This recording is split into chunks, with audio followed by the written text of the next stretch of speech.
Little boys are the best. Pain and pleasure is a hell of a drug, man.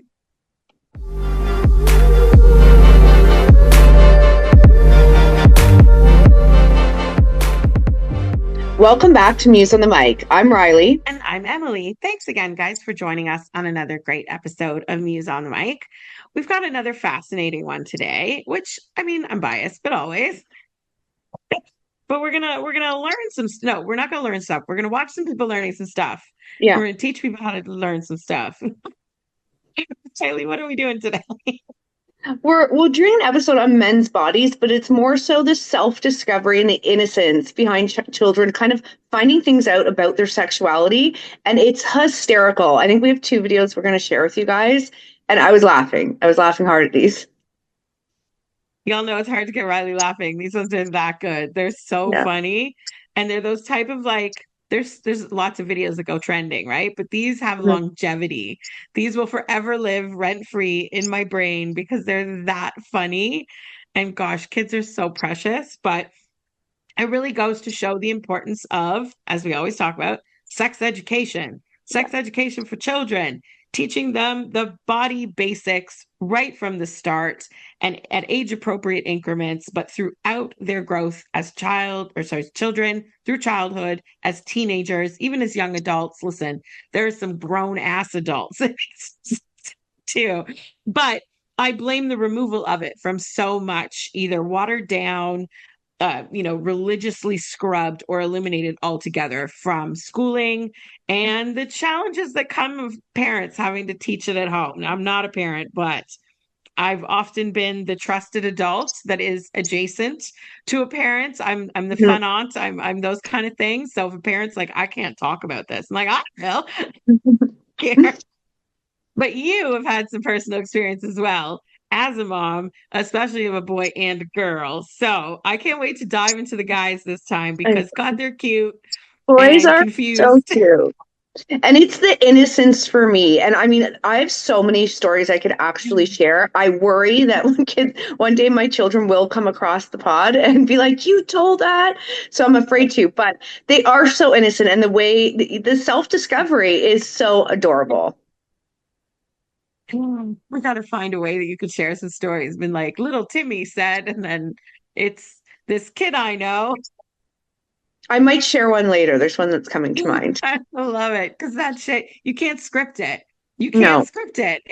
It's for me, it's often the kids are funny, but it's the parental reactions that get Yes, me. Even if it's the off-camera recording dad and it's just his laugh, because it's this knowing laugh, it's a guilty laugh, it's a oh fuck, here we go. It's shocking sometimes, or it's supposed to be serious and they can't stop laughing. And yeah. oh my God, that shit will get me in my giggles every I, single I time. find most of the time for me, it's the, oh shit, now we have to have a discussion. And I really don't feel like it right now kind of moment. But you can't avoid it. Things come up and they have curiosities and it's time to dive in.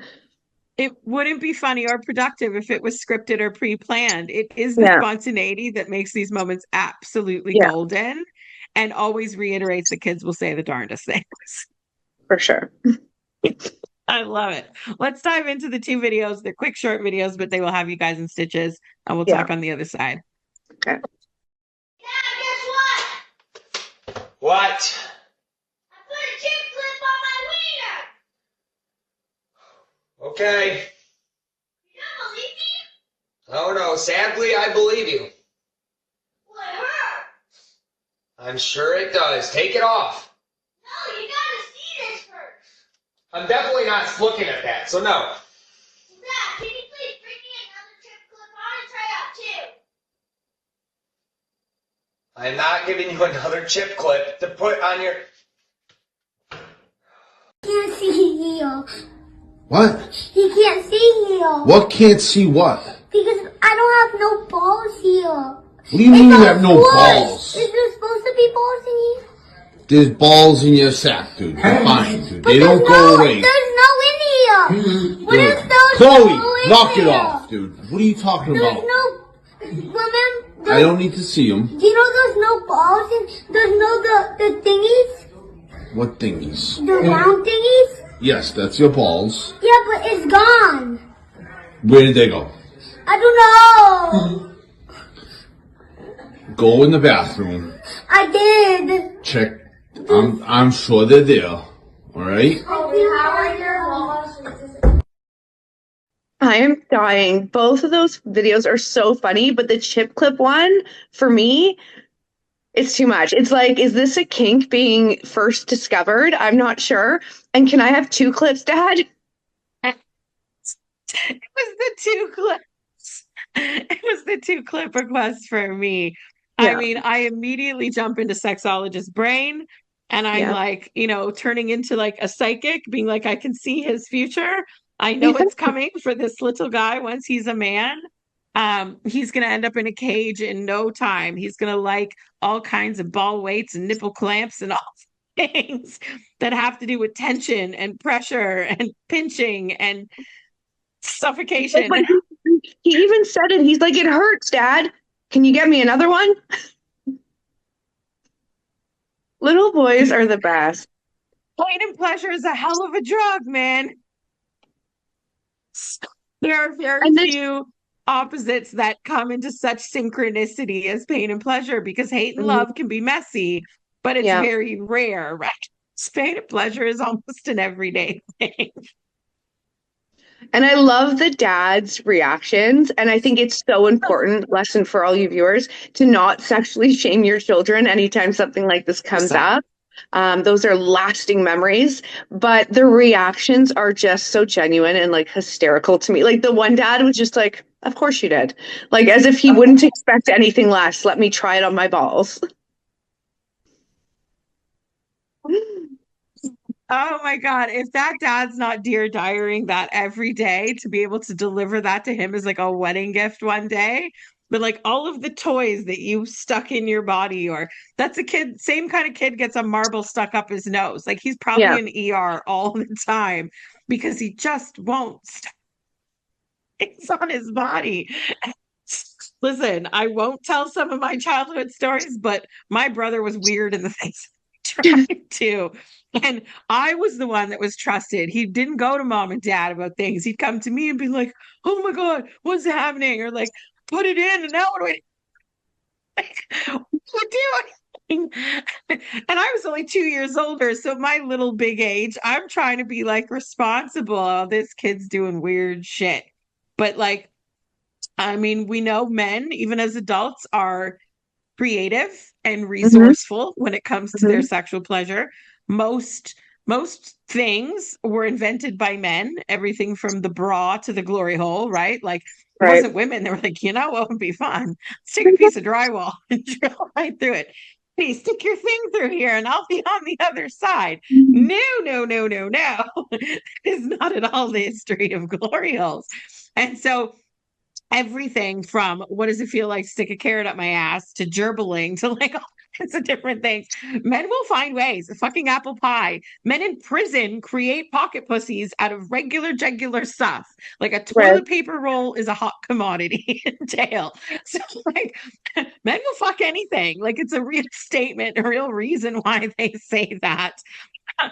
That's not to say that women don't get, creative. I think it was Queen Victoria, the something or other, was known for a pulley system with a horse and managed to do it herself with the pulleys. Wow. But I think men are much more inclined and not so extreme in that regard. It's more like your everyday things. Right. Your everyday items to stroll through, Hobby Lobby or Walmart. Completely an eye-opening experience because Yeah. they experiment. Well, and that's what I think is so interesting is the sexual experimentation starts so early. And I actually think it probably even starts at an earlier age than those 2 boys probably were. Absolutely. But it comes again so naturally, like it's a part of human nature. And we talk about kink a lot on the pod. And I know we've mentioned many times that it generally starts from a very young age, but that's all it screamed to me was, well, not so much the cold balls one, but the clips for sure. I'm like, the kink that's going to come. Listen, cold balls one could end up adjacent to some sort of kink too. He could end up learning Temperature that he really play. likes temperature play. Yeah. It could be that he ends up a real fan of teabagging because as long Right. as they're out, he's good. Yeah. It could be the guy who never really wants to swim in a pool because he doesn't like the feeling of when his balls are tucked in. And as an adult, he might not know why because he might have blocked out that memory, right? Or it Mhm. wasn't significant enough to be at the forefront of a core memory. But those little seeds, listen, there's a reason why they say learning in the first 5 years of life is so important because it plants all the seeds that end up the trees. So all of those little nuggets, and I love that you emphasize not shaming your children because Mhm. those nuggets grow into beasts and demons that will end up either detrimental to the man himself or to his partners or sometimes even strangers in the future, right? When he's a big boy and Mhm. able to kind of wander his own tastes and Mhm. such, like understanding proper education, proper terminology, all of those things really matter.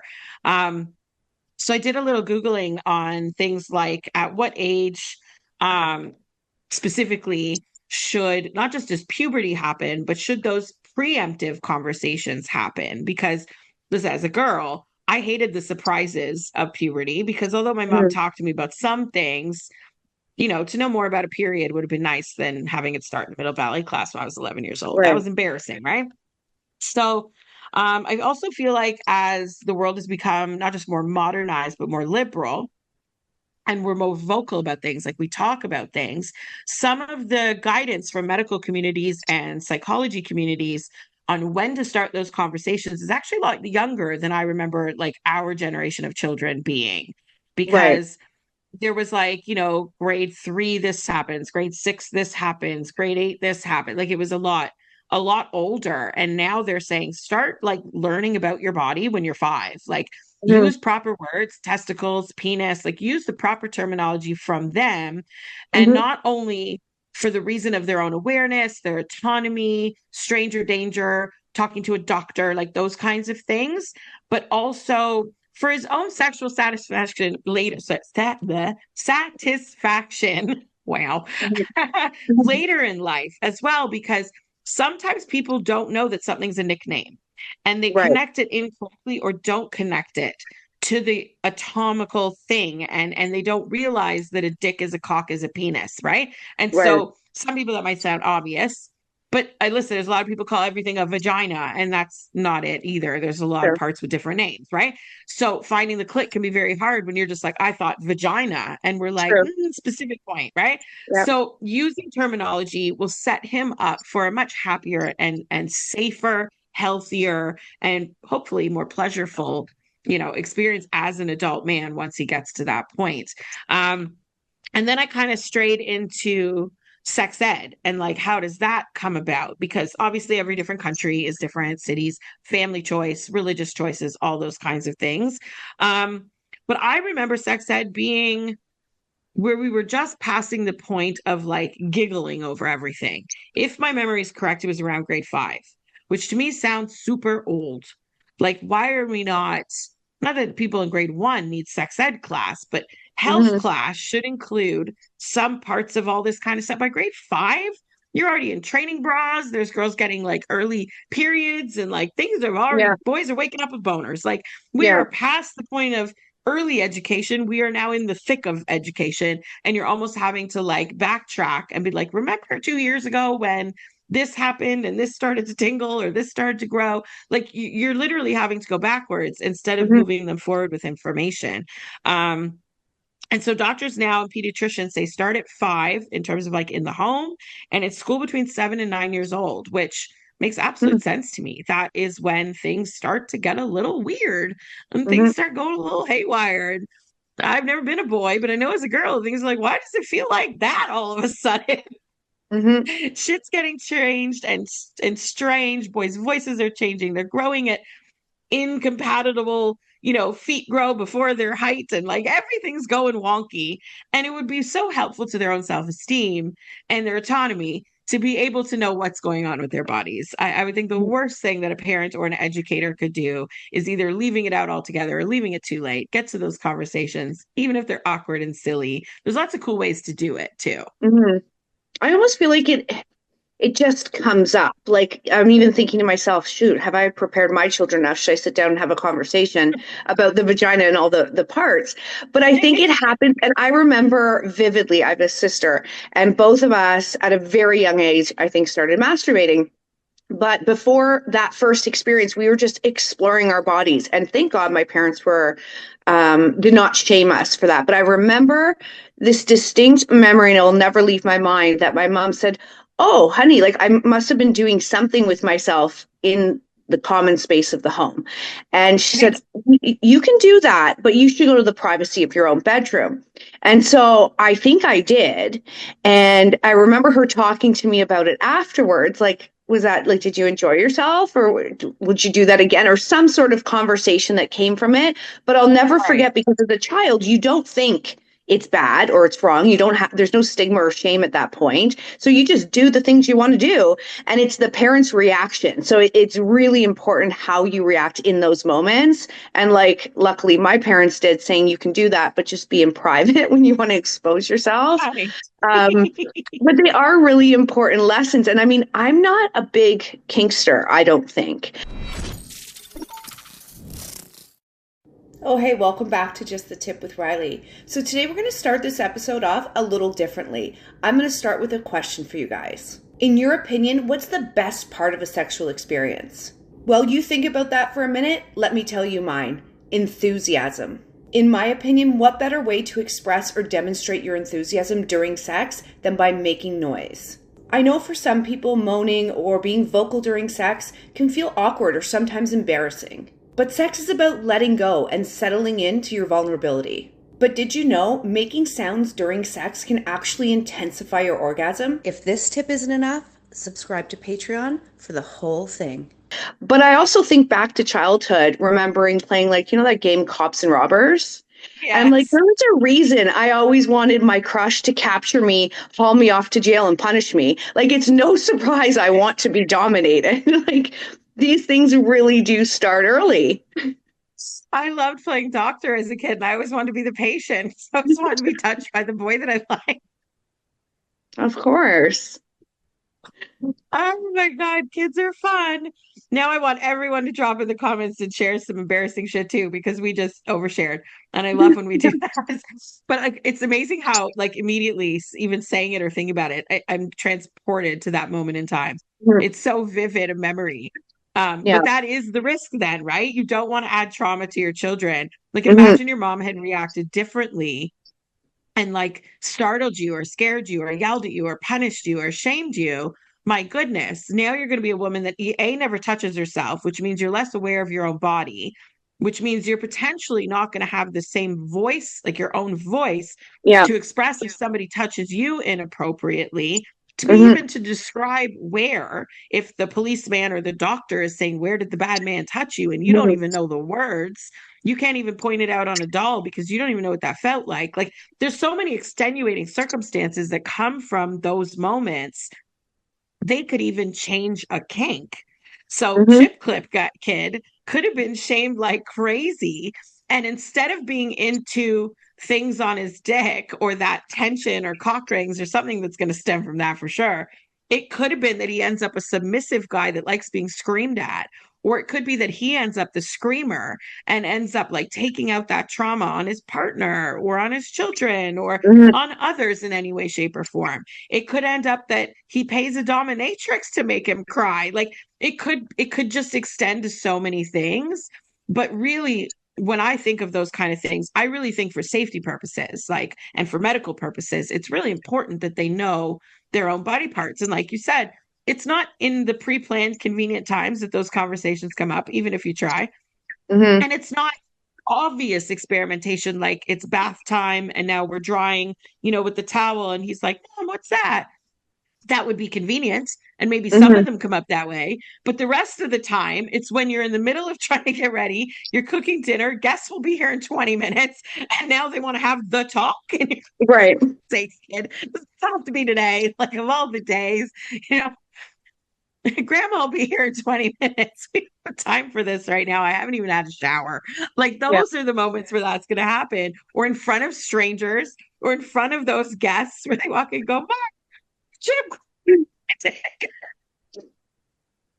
But that makes the preciousness of children, right? So Mhm. being prepared is one thing, having those conversations early is another.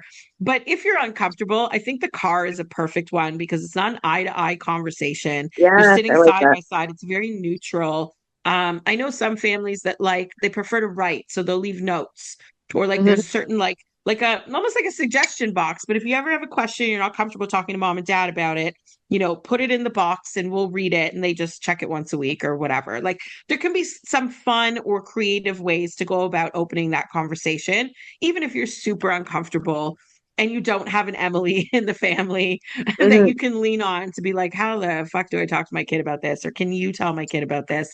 Um, or even like any kind of trusted adult, hopefully, right? Because kids learn weird shit when they ask their friends, which they will do.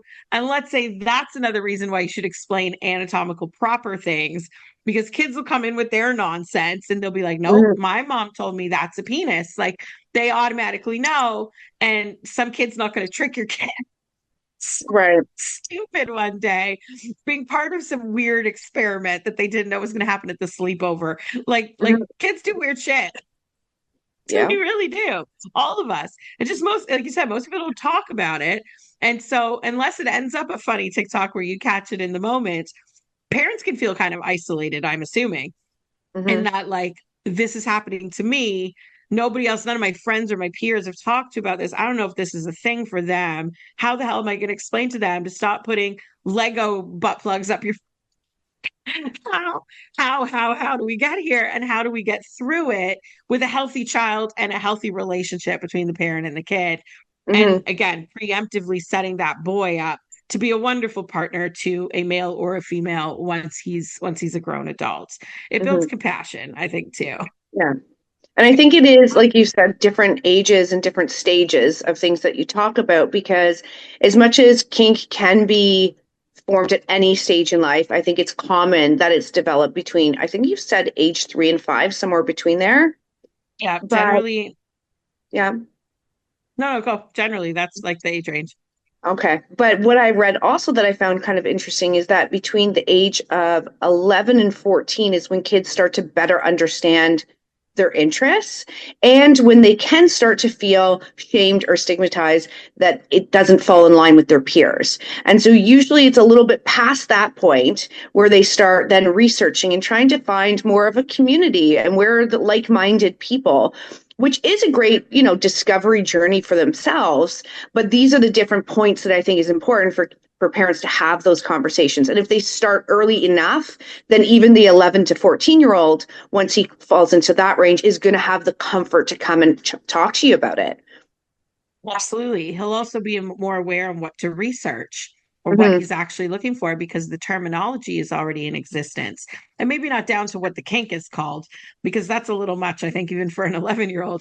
But they know at least a few words. I like when blah, blah, blah. It Hmm. feels good if. And to have the proper body parts means less risk of getting in lost places on the internet, first of all, Hmm. or having, I would hate to, either as a kid or parent, have an uncomfortable sex conversation. And by the end of the conversation, been like, you know what, that wasn't actually what I was asking, but I just didn't know the words to ask. So I just Right. had this weird conversation with my dad about, I don't know, prostate when I meant where are my balls? Like, give Right. me, and listen, balls tuck in when you're cold. They're supposed to do that to keep them warm closer to your body. That's an easy conversation, I think. For other people, that might be very uncomfortable, but it's kind of need to know information, right? So, like, not all of it has to be sexual. It's more about sexual health than Yeah. anything, right? Which attaches to and can lead to mental health, right? You don't want that shame or that stigma, especially between like 11 and 14, to be stifling a kid's curiosity. We kill that shit. We kill curiosity and play way too soon. If we Hmm. live to 80 to 100 years old, there's no problem with playing for 25 years. Give me a break. Like, Yeah. we should do that. But as soon as you pass about 14, or even in that like 12 to 14 range, teenagers are notorious for risky experimentation. And I feel like a kid that is given that basis of knowledge, that has that foundation of information, might get into less sexually risky scenarios, at Right. least with more awareness if they do than those that are completely clueless, had no idea what that was. I have no idea, why that happened or why that felt like that. They could be scared of the feelings. I mean, the first time you have an orgasm, it's a little not terrifying, but there's a fright that comes with it too, right? Because you're like, what is happening? Right. And I'm sure the first time boys see stuff come out of their penis, they're probably like, what the fuck? Like, there's got to be so many moments that are just terrifying, right? Or like awkward as teenagers with random boners and morning wood and wet dreams and all the things, going to school and you pop a boner in math class for no reason at all. Like, all of those pieces of information, the first time you're at a party unsupervised by an adult, the first time you experiment with alcohol, like all of those things happen in those primitive teenage years. And like, high school, what do they call it in America before you go to high school? Junior high? Grade school, junior high, like all those kind of, probably from junior high straight to college, is very experiment, right? Mhm. You try things. Nowadays, it's much easier to talk about even figuring out if you're gay or straight. Like, whereas there are people, of our boomer generations and older that might have known that when they were 7 because they knew themselves, but didn't get to live that truth till they were 76. And so Mhm. it's a different world now. And the more information you're arming these kids with, just the healthier and better adults they're going to be, leading to Yeah. their own happiness and sexual satisfaction, their overall wellness and health. I mean, if you're talking about to a 5-year-old about your body, that includes eat your fruits and vegetables. You need to sleep at night, getting proper sleep, bathing and hygiene, which is big for teenage boys. Like Mhm. all of those things are part of physical and sexual health because it's literally learning your body and how Mhm. that all works. And so you're going to be such a better lover. You're going to be a more compassionate listener. You're going to be all of these things that are attractive to partners when this child grows up to be a man, an adult, a teenager. All of those things set him up for success. Set the women he's going to be involved with or the men he's going to be involved with for some success on their end too. If you experience some trauma from your parents doing with it, don't pass that on to your kids. Cut that generational crap Yeah. right there. And arm them with the best information possible, which to me is fact-based, it's science-based, it's real words, no funny nicknames, because don't add to the stigma and the shame of all kinds of things. I Yeah. would hate to be a 13-year-old girl, got my first couple periods, now I have to go to the doctor for a pelvic exam, and I'm calling my vagina my kitty cat or my peach or some Right. nickname. The doctor's going to be like, what? Like, I'm sure they're used to it, but they're going to be Yeah. the ones having to go, now that's a vagina and this is a vulva and this is and that's embarrassing. You're already freaking out when you're 13 at the doctor for Yeah. the first time. Like all of these pieces have to come together to provide them with just an amazing relationship with their own bodies and themselves. And it can stem to an amazing relationship with the parents. That chip clip Mhm. kid and his dad are going to have Yeah. hilariously candid conversations till the day they both die. And I I agree. love that. I love that for both of them, even though the dad is like, what the actual fuck? Mhm. Like, bro, listen, you're doing, to me, that's a standing ovation moment because you're doing a Yeah. great job. Not only was the kid open, but he didn't even run downstairs and go, Dad, I have a secret. Right. Like he felt no shame. He's like, Dad, like just out with it. And I mean, that's what I would want from my kid if I was a parent. I just want that open candor, even if it's inappropriate. We can have that conversation. Like at 8 years Right. old, maybe we don't use the word cock, or maybe you don't Right. don't go to Jimmy's house anymore because dad always has porn on the TV. Like I had a neighbor like that. Her porn was always on the TV. And I didn't tell my parents because I quite enjoyed the porn on the Of course you do. TV.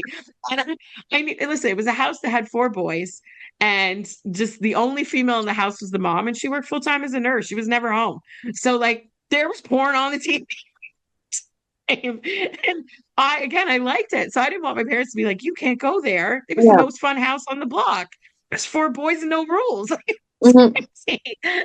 Parents were super strict. Who the fuck wants to say anything? But like those little pieces, I had awareness of what porn was. I knew, that it was people having sex. I had had those conversations. So at least I was aware of what I was witnessing.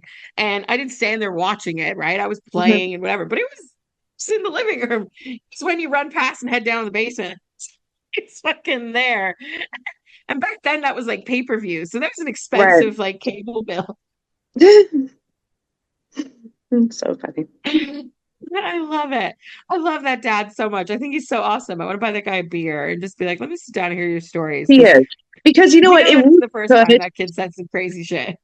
You're right, because it really could have gone. I mean, I'm sure there's parents out there that maybe don't intentionally mean to do it, but immediately do shame them. Like, what are you doing? Don't ever do that again. That's supposed to be your mother's kitchen utensil. Like, all of those things will change completely the way he feels, the way he expresses himself to you, the way he grows up and who he becomes. It really, and that is a huge responsibility. Being a parent is a tough and shitty job at times, but those are the things you have to be aware of. And I think this dad, it was just a home run.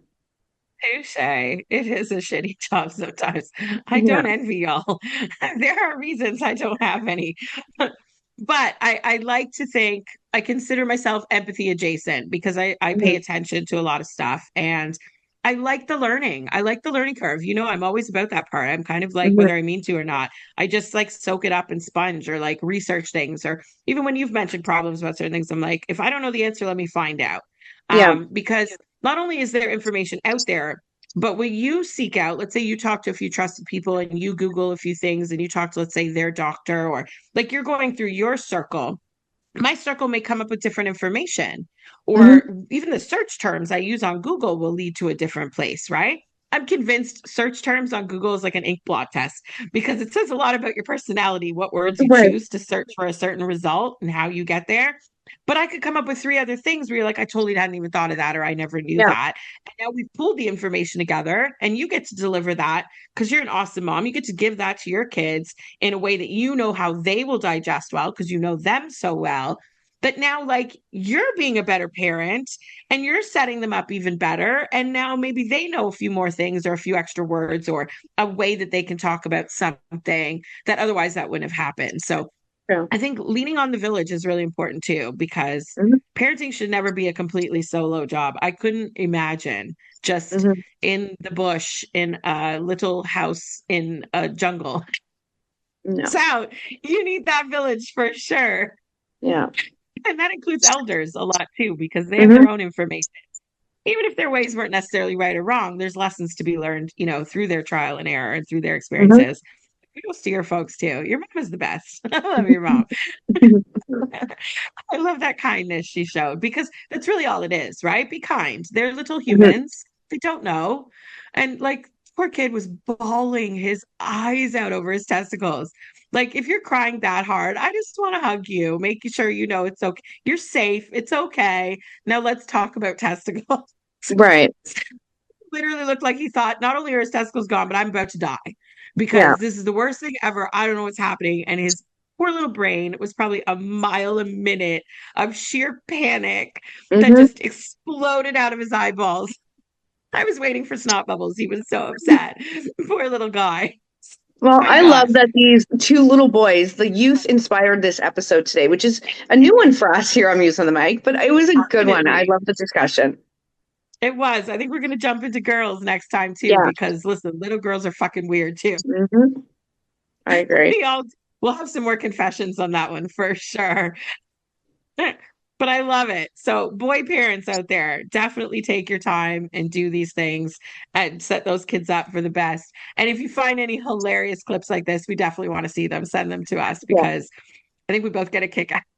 Yeah. Embarrassed parents and funny, hilarious children. Yeah. Totally. I love it. We'll see you on the next one, guys. Thanks for All joining right, us. guys.